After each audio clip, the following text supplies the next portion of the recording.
തമിഴ്നാട് വാൽപ്പാറയിൽ പുലി പിടിച്ച 4 വയസ്സുകാരിയുടെ മൃതദേഹം കണ്ടെത്തി. ശനിയാഴ്ച രാവിലെ നടത്തിയ പരിശോധനയിൽ പച്ചമല എസ്റ്റേറ്റിൽ നിന്നാണ് മൃതദേഹം കണ്ടെത്തിയത്. പാതി ഭക്ഷിച്ച നിലയിലാണ് മൃതദേഹം കണ്ടെത്തിയത്. മൃതദേഹം പൊള്ളാച്ചി സർക്കാർ ആശുപത്രിയിലേക്ക് മാറ്റി.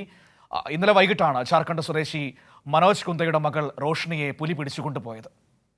വനം വകുപ്പും നാട്ടുകാരും പോലീസും ചേർന്നുള്ള പരിശോധനയിൽ പച്ചമല എസ്റ്റേറ്റിൽ നിന്നാണ് പുലി പിടിച്ചുകൊണ്ടുപോയ 4 വയസ്സുകാരി റോഷ്നിയുടെ മൃതദേഹം കണ്ടെത്തിയത്.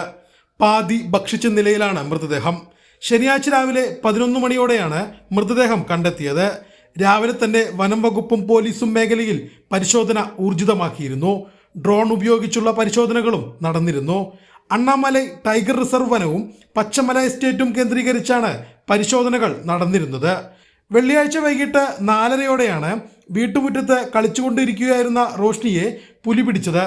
സമീപത്തെ തേയിലത്തോട്ടത്തിൽ നിന്നും വന്ന പുലി റോഷ്നിയെ കടിച്ചെടുത്ത് ഓടുകയായിരുന്നു. ആളുകൾ ബഹളം വെച്ച് പുലിക്ക് പിന്നാലെ ഓടിയെങ്കിലും കണ്ടെത്താനായില്ല. വാൽപ്പാറ നഗരത്തോട് ചേർന്നുള്ള പച്ചമല എസ്റ്റേറ്റിലായിരുന്നു സംഭവം.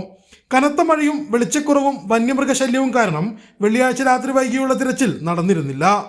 കൈരളി ന്യൂസ്, തൃശൂർ.